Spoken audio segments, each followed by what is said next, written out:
Because think about it. Why is alcohol legalized and pumped every single where you go? This is one of the most destructive things ever. And people are promoting this like over and over. And it's crazy because they pay the most. I get reached out to on a consistent basis. For one, forget that I'm Muslim, but just the idea of it alone is just so offensive to me. And two, it overly sexualizes your brain to the point where, what's good family? Let's jump right into it. So for today's video, I wanted to talk about why it is very difficult to be a man in this generation. It is very difficult to be a man in this generation because, well, first of all, I'm a man, so I can understand and I speak to a lot of other men and these same reasons kind of like tend to come about over and over and over again, and I feel like a lot of men don't talk about it. If you've been following me for a while, you've been watching my content for quite some time, you know that my content is heavily based on my experiences or just things that I can talk about to help other men or other people out there that are struggling with some of the things that I might have struggled with or some of the things that I'm struggling with currently. But I think one of the reasons why men are struggling immensely in this generation is distraction. And there are multitudes of, I guess, areas that fall under distraction. But I think other generations had their own distractions, but I feel like things that we have access to that is absolutely gonna make us useless men is at an all-time high, right? Number one, we're gonna talk about social media. And I say this with complete openness because this is something that I struggle with. This is something that I feel was one of my biggest weaknesses that I needed to like really be so much more like in tune with, because like I would find myself sometimes like before you know it, I would find myself on social media for scrolling for like 2 to 3 hours a day sometimes. I'm like, why am I spending that much time on social media? Considering, yeah, it is my line of work, it is what I do full time practically. But there's no excuse for me to be on social media for 2 to 3 hours. And I know some of y'all like, man, that's rookie numbers. But I know personally how I feel whenever I'm spending that much amount of time on social media. I don't feel good. I feel like I'm wasting my life. I feel very overly stimulated. And a lot of the things that I could and should be doing, I kind of like stop myself most of the times, or I'm kind of like diluting the level of focus that I should be having or should be dedicating to one particular task, because after every 30 minutes I get on and trying to look okay and find every excuse to get on. And one of the tools that I've utilized a lot to help me with that is to set the screen limiter. Like if you go in your settings, you can set up like your screen time, or it will alert you.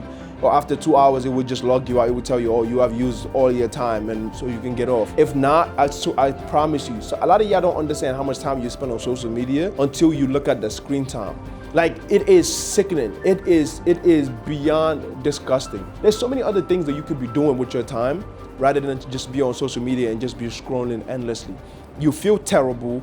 You find yourself comparing yourself with so many other people. You are just constantly getting distracted, and you're getting like these cheap dopamine hits that is not going to be putting you anywhere near your goals. That's one of the things. And also I became a lot more conscious of just checking, even on Instagram itself. If you go on daily activity, you can see like how much time you spent on Instagram that given day, or just for the week in general.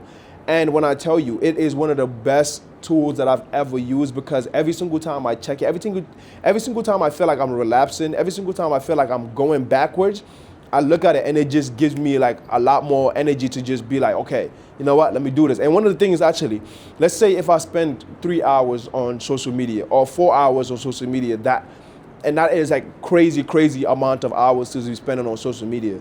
The next day, sometimes I would be like, you know what, for a day or for 2 days, I would not get on social media at all.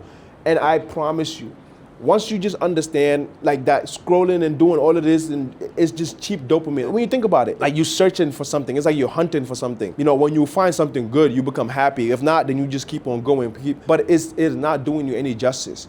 It's not, and it's rewiring your brain to really just become like this person that can't focus. And I don't like that. I want to be able to focus, because in order for you to be able to do meaningful work, sometimes you're gonna have to focus through those really difficult, mundane, and boring tasks. And social media is robbing you of that experience, of that ability for you to frankly really do deep work.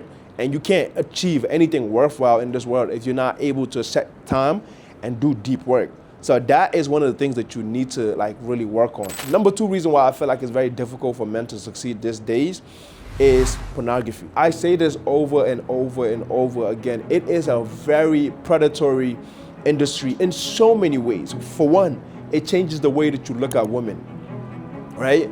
And two, it overly sexualizes your brain to the point where you're constantly thinking about sex, constantly. Every single time you see someone of the opposite gender, you are constantly thinking of, and it's. I don't think people understand. And also, it promotes being like promiscuous in so many different ways. Let me tell you this: anytime something is free, oftentimes you are the payment. You are the payment, and it's one of the most consumed forms of media of all time. Of all time. On a daily, there are millions and millions and millions and millions of videos and views and it's such a horrendous industry. These people obviously don't care about the damage that they're doing to men out there, but men themselves don't understand the damage that they're doing to themselves by continuously consuming these things. It is highly addicting. There are so many men that are addicted to watching these like explicit images to the point where it's just like you actually need professional help. You don't even realize when you like are already too far gone, kind of. And let me not say too far gone, because I feel like you can always redeem yourself. You can always, get better. You can always, work on yourself and work on how to not get triggered. But this is something that so many men, especially prominent men, talk about having a difficulty with. Like, listen, it does nothing but bring chaos into your life, because one, you are oftentimes gonna most likely cheat on your wife or cheat on your family for continuously consuming these things, because you are never going to be satisfied. You are never going to be satisfied with your partner. Never. And I don't think people understand how damaging that is. For once, it rewires your whole entire brain system. Like, it's legit frying your brain cells.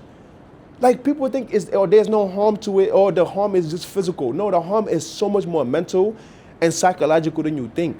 Like, these people are like demonic in the way that they have been like just introducing these things into like just the public. It's actually crazy. And now OnlyFans, not even OnlyFans, but even social media is basically soft porn if you go on social media. And it's just like you can't escape it. Boxing matches, there's OnlyFans being promoted. It's like every single corner that you look, there is something that is just reminding you to go on that wrong path. And you have to be so much more conscious to not allow yourself to go down that route. Because once you go, it's so difficult for you to go back. Another thing that's making it very difficult for men to achieve success in this day and age is like alcohol or gambling. And these are all two separate things. But let me tell you this, there is no single ounce of alcohol that is good for you. None whatsoever. There's no, red wine is good for none of that. None of it is good for you. None of it is healthy for you. Each and every single time you drink alcohol, you are poisoning your system. And not to mention, you make terrible decisions. Terrible decisions. Imagine how many people legit just wasted their whole entire life because they went out and they said to a restaurant or whatever the case may be, got drunk, and then next thing you know, boom, they hit somebody. And now their whole life is ruined. Their life, they spending 20, 30, 15 years of their life for just consuming a single beverage. Just consuming a single beverage that just brings nothing but toxins and poisons into your system. Like, you have to understand that like most of these things that are destroying you are just rampant every single where, everywhere. And if you're not conscious of it, I promise you. Because think about it. Why is alcohol legalized and pumped every single where you go? This is one of the most destructive things ever. It's destroying people's health. It's destroying people's relationships. Like, you'll be surprised how many families actually got torn apart because of alcohol. It's so terrible, man. It's so terrible. And then you add gambling on top of that. It's just like every single corner you turn, there's something that's supposed to trip you up. Something that's making you less and less valuable, as time goes on. And it's just like now, it's just like before you used to go to a casino to gamble. Now you don't even have to. Your phone, legit, with your phone, now with your phone alone, you can and people are promoting this like over and over. And it's crazy because they pay the most. I get reached out to on a consistent basis. For one, forget that I'm Muslim, but just the idea of it alone is just so offensive to me. And like when I tell you, and these people will pay you like well, hard cash, like more than any other brand deal you can possibly think about, because they have so much money to just put out there. But for me, I could never look at myself in the mirror knowing that I am promoting something that is gonna cause or promote the derailment of somebody. Like, why would I ever do that? Why would I ever do that? And I don't like hold every influencer to the same standard or every content creator to the same standard. At the end of the day, people gonna live their life how they see fit. But I think a lot of people are so careless in terms of like promoting a lot of these vices, and and they don't even understand like the damage that they're doing to youth and to men worldwide. So I just wanted to talk about this and like just to tell you to just be conscious and just understand that, hey, you know, I'm not trying to tell you how to live your life, but you know, if you want to be a man of valor, if you want to be a man that's successful, you are gonna have to not participate or partake in a lot of these activities that people deem to be just regular or normal. Because if you want to live a life that's different than the life that everyone else is living, you are gonna have to do things that everyone else is not doing. And some of those things is having to just hold yourself back and be like, you know what, this is not good for me. I will not be participating in this, or I will not be partaking in this activity. And yeah, I just wanted to talk about this, and let me know what you think in the comment below. Please make sure you subscribe, like, and I'm out. Peace.